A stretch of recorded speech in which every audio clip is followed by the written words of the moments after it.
Are you getting tired of straining your eyes in order to see that really small print in that tiny Bible of yours? Or maybe you're just trying to write some notes into your Bible but find that there's not enough space to do it? Well, I think I have found a really good compromise that would get you both the large typeface that you need in order to read what you're looking at, and some space in the margins to be able to write the notes of the things that you're seeing in the scriptures.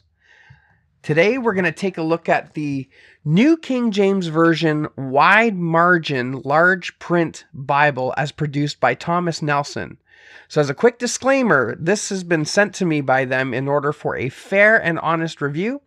So let's take a few minutes and get right into it.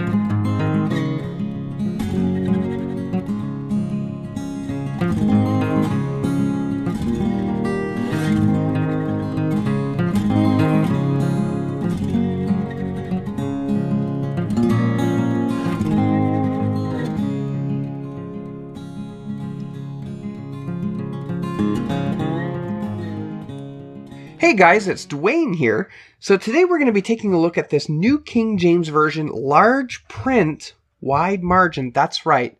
We're putting the words large print and wide margin right next to each other. Reference Bible. So here is the box that you are going to get it in. We have some details on the front to tell us what we're going to be looking at. A nice font. We got 72,000 cross-references, words of Christ in red, a concordance in the back. And this edition here, we're going to be looking at the leathersoft edition. Okay, this is not your fancy schmancy goatskin Bible. This is going to be along the more affordable range of Bibles, which, you know what, is actually very decent. So if we flip the box over, you'll see some more details there. I'm going to hold this up to the camera here, and you can just pause it and take a look at what's written on the back. Now, I know that nobody purchases a Bible for the sake of the box that it comes with, so let's shed this thing and see what we have inside. And here she is. This is the black leathersoft edition. So in taking a look at this, the first thing you're going to notice here is the word Holy Bible written on the front cover in a gold foil. And then this kind of double lined border that's been tooled into this Bible. And then lastly, we are edge stitched, or stitching around the edging to hold it all together. Now, we take a look at the spine, and we got some very intricate details on there. We got a few little filler spots there, the word Holy Bible, and then of course your NKJV logo sits right here. Now let's take a look at some of the measurements. This Bible is going to measure from the top to the bottom. We're looking at about 9 5/8 of an inch, and then wide we're looking at about 7 3/4 of an inch. Okay, so 7 3/4 of an inch wide is pretty wide. And then, of course, if we roll this up here, we can take a look at the thickness. And we're about 1.5 inches thick. Now, I can compare this with the Cambridge Wide Margin Edition. And if you take a look here, you'll see that they are practically the same size. The exception is the cover on the Thomas Nelson is just slightly wider than the one on the Cambridge. Okay, they stack up. They are essentially the same height. And then for thickness, we are looking at roughly the same thickness. Okay, so somehow Thomas Nelson had managed to get this 10.5 point font in a package that is about the same size as the Cambridge wide margin. All right, so now that we've seen the height and the length and the depth and all that good stuff, we're going to take a look at the measurement. How heavy is this thing? By our weigh scale here, looks like we're about 3 pounds and about 5. So we'll just say 3 pounds, 5 ounces. So this is a big, heavy Bible. But of course we all knew that. Because why? Well, because it's a wide margin Bible. Now, this is obviously not one that you're going to be expected to take everywhere. You can get other sorts of Bibles for that. This one is specifically for taking notes. So let's take a look at the insides. Okay, inside we start with this paste down liner. This sort of nicely designed paste down liner. And this is like a thick cardstock. I attempted to rip the corner just slightly, and I did not rip it. So it's fairly strong. I suspect that will hold up for a period of time. Though being such a wide book with kind of like a cardstock liner, I'm not sure what that's going to say about its durability. Nonetheless, let's keep plugging away here. So we see our Holy Bible cover page. We got our table of contents and our copyright page. And then we have our preface to the New King James Version. Now, I like the New King James Version, and I think you ought to read the preface if you get one. Now, just be aware that in this specific Bible, this is not the full preface. This is just an abridged edition, so it'll give you a general idea of what it is. You could find the full preface online or in any other edition of the Bible.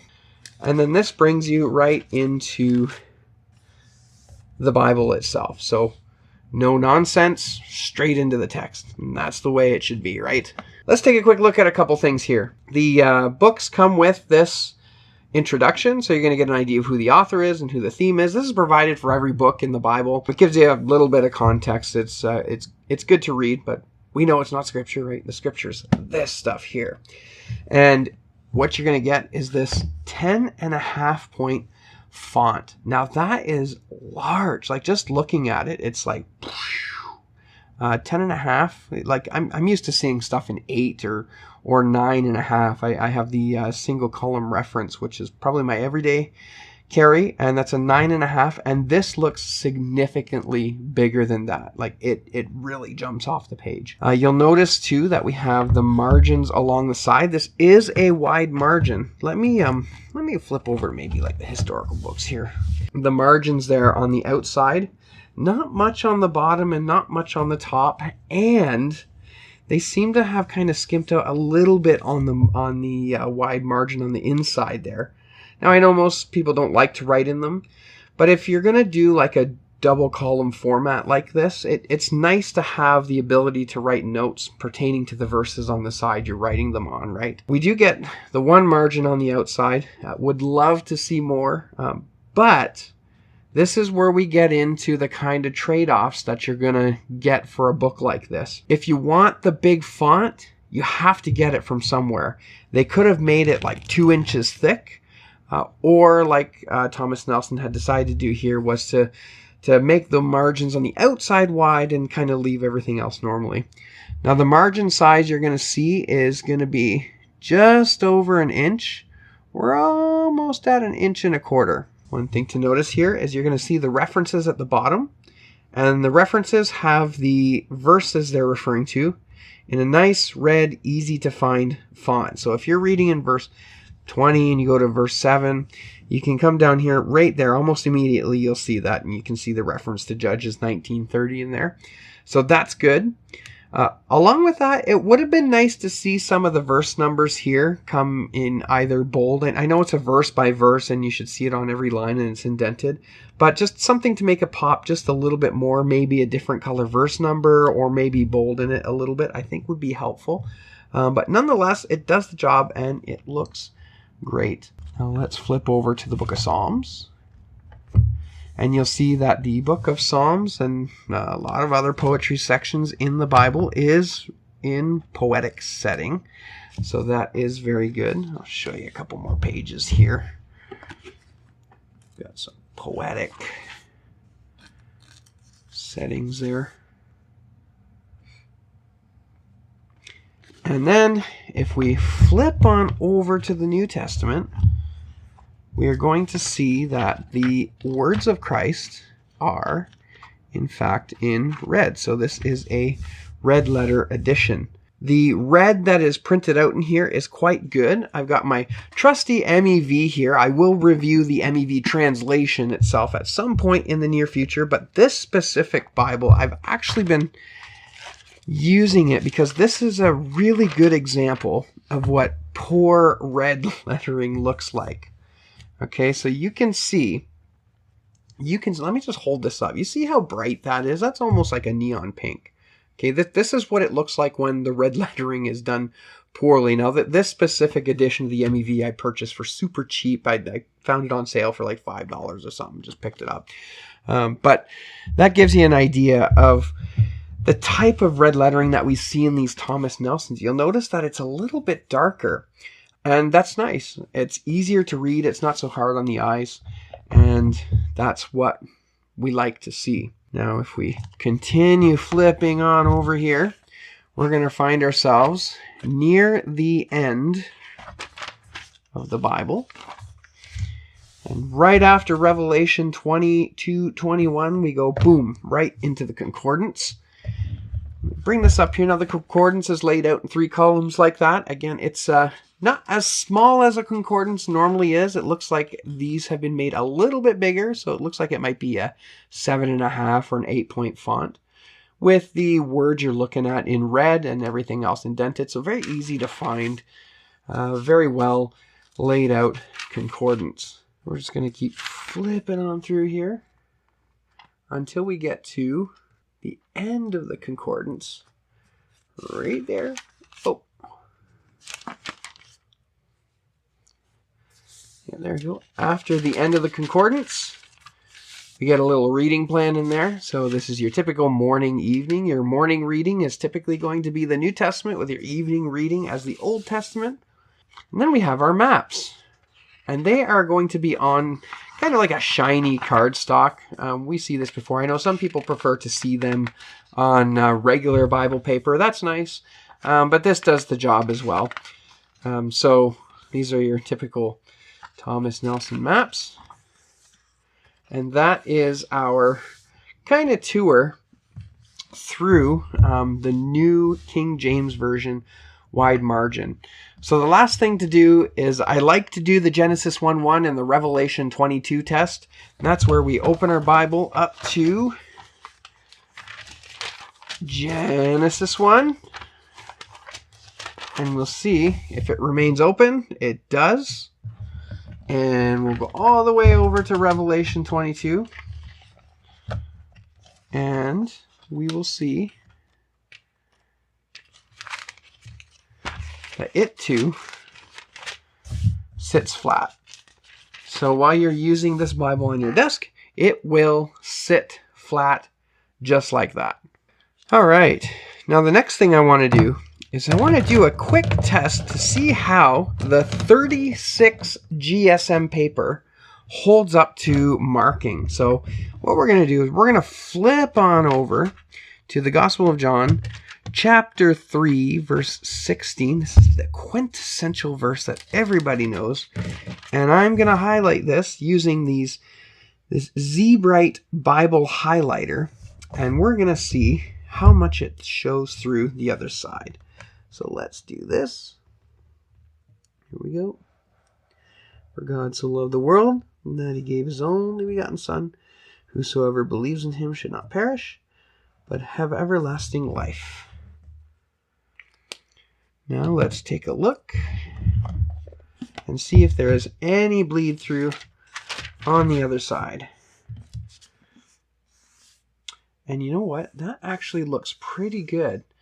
Now that might be hard to see, but it did kind of give a little bit of a wave to the top of the text there. So it's not entirely flat.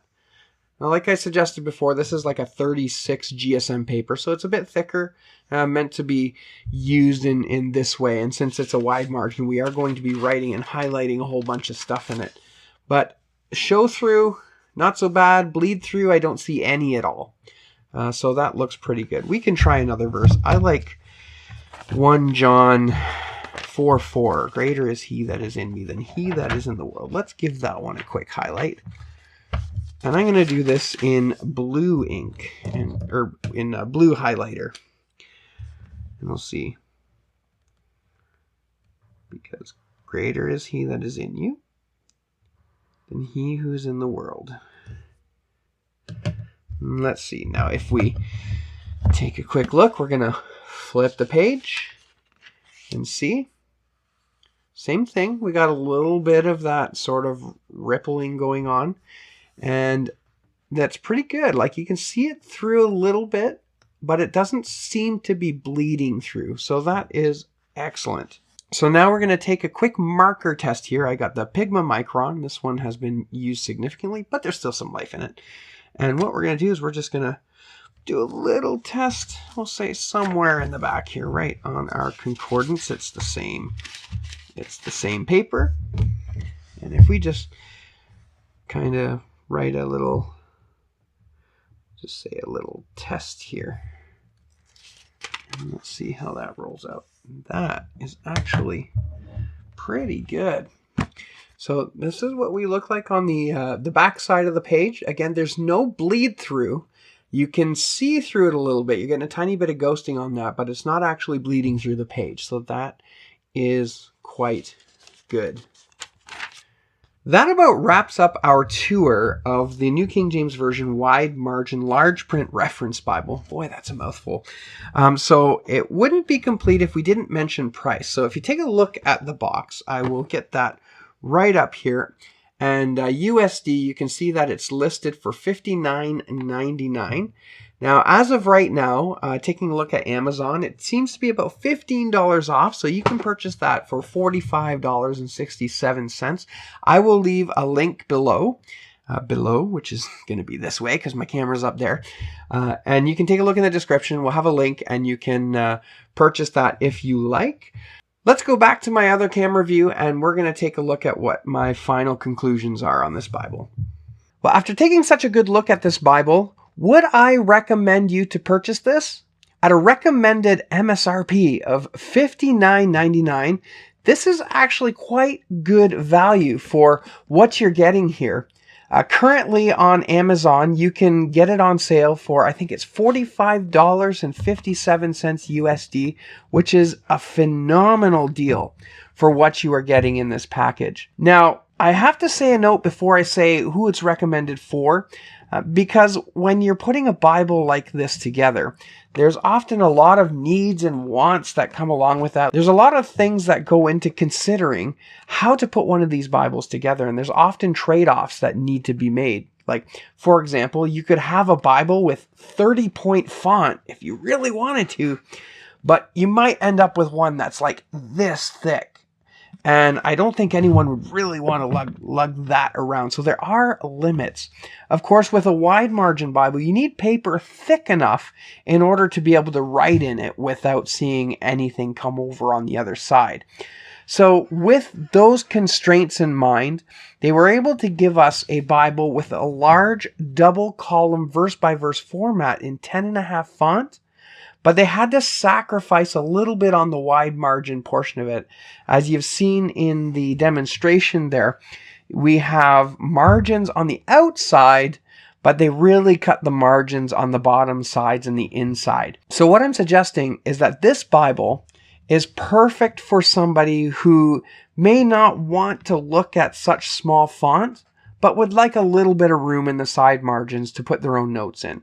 So if that's you, then I would definitely recommend this Bible at that price point. It's a deal.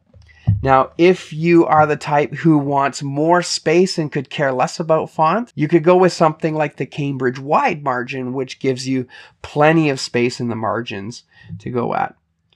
So that's my review today. Until next time, brothers and sisters, we'll see you around.